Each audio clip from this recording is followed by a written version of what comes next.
Бекмамат Осмонов атындағы Жалал Абад мамлекеттик университети, Жалал Абад колледжи, экономикалык юридикалык бөлүм.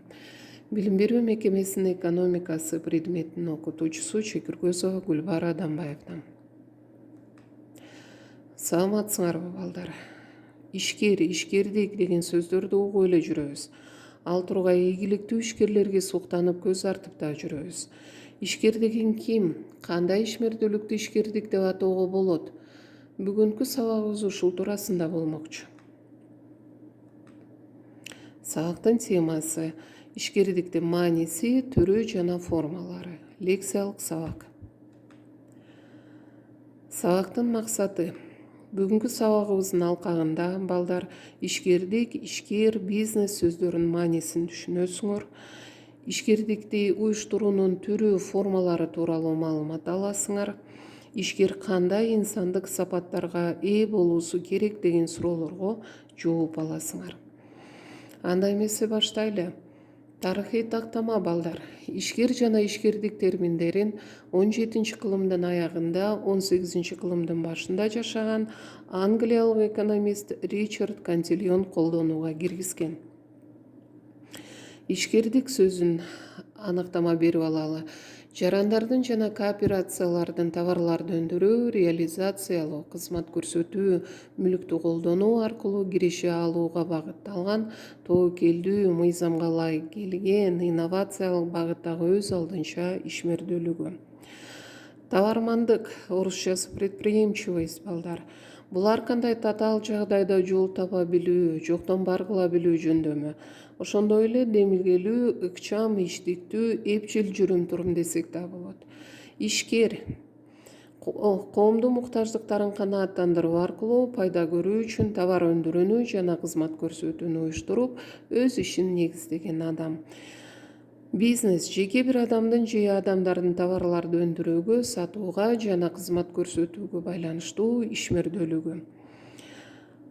Кооперация деген сөздү тактап алалы маанисин балдар. Сөздүк менен иштейбиз. Эмгекти уюштуруунун формасы. Кооперация деген бир нече адамдардын же ишканалардын кайсы бир өндүрүштүк процессти же бири-бирине байланыштуу эмгек процесстерин биргелешип жүргүзүшү. Бизнестин формуласын айта кетели. Кайсы бир ишке акча салуу плюс проекти, бизнес планды ийгиликтүү ишке ашыруу жыйынтыгында салынган акчаны ашыгы менен, тагыраак айтканда пайдасы менен кошо кайтарып алуу. Ишкердиктин түрлөрүн карап өтөлү. Өндүрүштүк ишкердик биринчиси. Мында керектөөчүлөргө сатуу максатында конкреттүү товарларды өндүрүү, жумуш аткаруу, кызмат көрсөтүү процесстери ишке ашырылат. Кийинки түрү коммерциялык соода. Коммерциялык ишкердик башкача аталышы соода ишкердиги. Мында ишкер даяр товарларды конкреттүү керектөөчүгө жеткирүүчү соодагердин ролун аткарат. Каржылык насыялык ишкердик. Бул ишкердик да тааныш силерге балдар. Мында соодалашуунун предмети болуп, баалуу кагаздар, валюта жана улуттук акча эсептелет. Ишкердиктин бул туру коммерциялык банктар, каржылык насыялык компаниялар, валюталык биржалар аркылуу ишке ашат. Ортомчулук ишкердик. Ортомчу адам же ишкана продукция өндүрбөйт да, сатпайт да. Ал өндүрүүчү менен сатып алуучунун ортосунда ортомчулук кызматты аткарат. Анын негизги маселеси өз ара кызыктары эки тарапты бириктирүү. Ортомчулук ишкердикке мисал келтире турган болсок, кыймылсыз мүлк боюнча агенттиктерди келтирүүгө болот.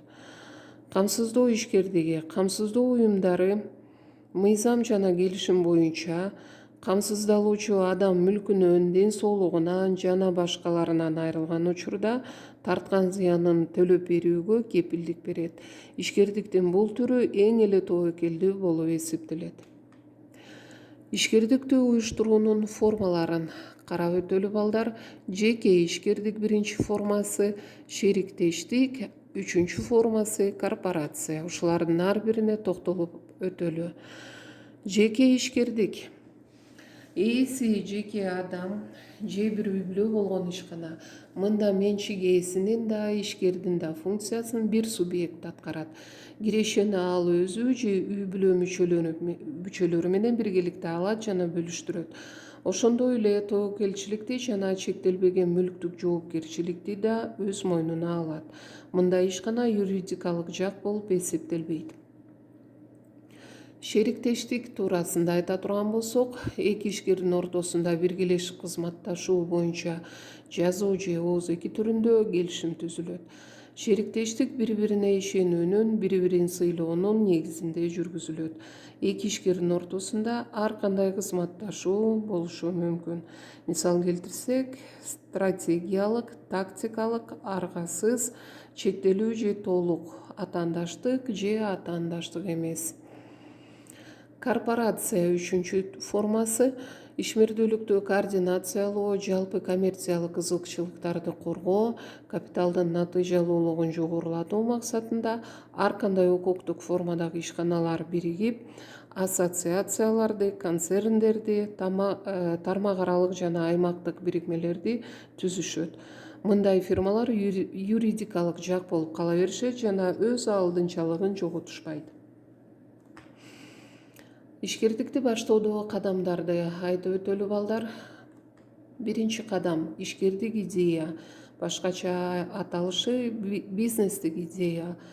Ишкердик идея канчалык уникалдуу болсо, ишкердиктин натыйжалуулугу ошончолук жогору болот. Экинчи кадам — базарды анализдөө.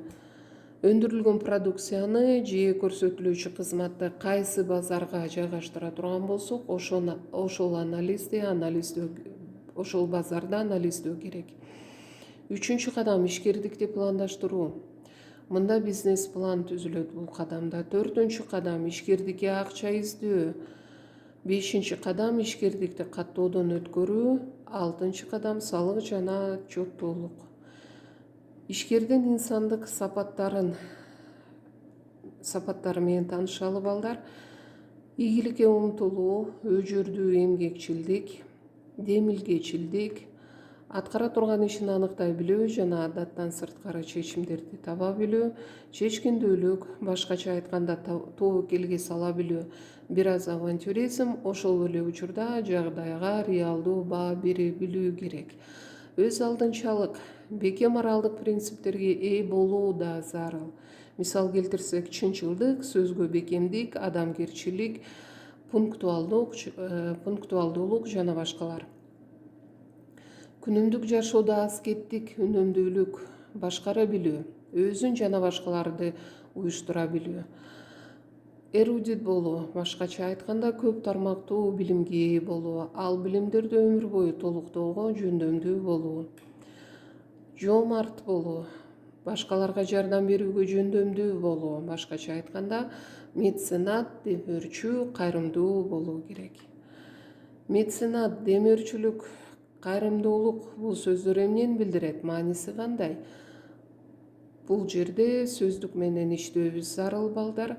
Бул сөздөрдүн маанисин экономикалык сөздүктөрдөн карай турган болсок, меценаттык — бул илим, маданият жана искусство жаатындагы ишмерлерди колдоо дегенди билдирет. Тарыхый тактама. Меценат түшүнүгү байыркы римдик меценат аттуу байдын, мамлекеттик ишмердин атынан келип чыккан. Ал акындарга, актерлорго, сүрөтчүлөргө, музыканттарга материалдык жардам көрсөткөндүгү менен белгилүү болгон. Кайрымдуулук — муктаждарга чын жүрөктөн кайтарымсыз жардам берүү дегенди билдирет. Демөөрчүлүк болсо, бул кимдир бирөөгө өз аброюн, беделин жогорулатуу, рекламалоо, атак даңк алуу, кирешесин көбөйтүү максатында материалдык жардам берүү. Демөөрчүлүк каржылык жардамын ушул нерселерге жетишүү үчүн көрсөтөт. Тыянак чыгара турган болсок, 3 учурда тең каражат берилүүдө, бирок биринчи учурда каражаттар илимге, искусствого жумшалат.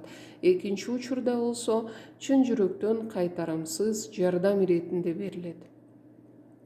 Ал эми үчүнчү учурда каржылык каражаттар рекламага, белгилүүлүккө алмаштырылат.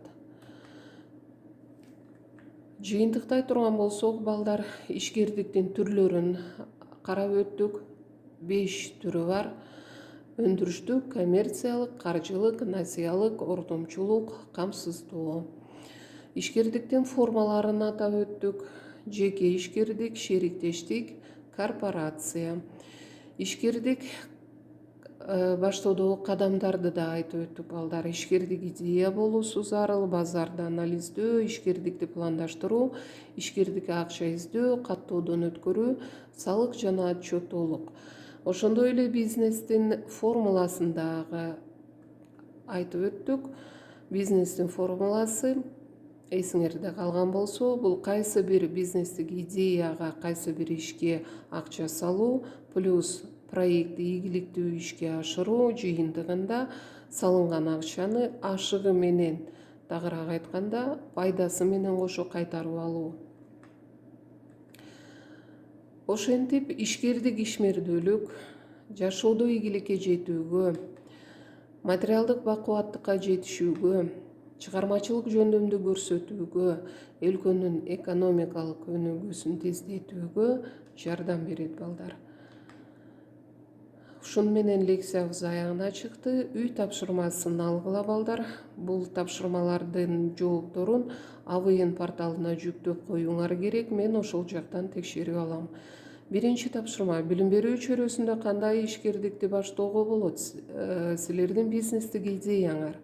Ишкердин ишмердүүлүгүндө дайыма тобокелчилик бар. Эмне үчүн мындай? Силердин оюңар. Инновациялык багыттагы ишмердүүлүк дегенди кандай түшүнөсүңөр? Физикалык жактын юридикалык жактан айырмасы эмне? Ишкердикти баштоо үчүн акчаны издөөнүн кандай варианттарын сунуштайсыңар? Кыргызстанда чоң ийгиликке жетишкен ишкерлерден кимдерди атай аласыңар? Өзүңөр көргөндөй балдар, тапшырмалар кичинекей тапшырмалар, сан жагынан көп болгону менен оңой эле аткарып коесуңар деген ойдомун. Көңүл бурганыңар үчүн рахмат балдар, саламатта болгула.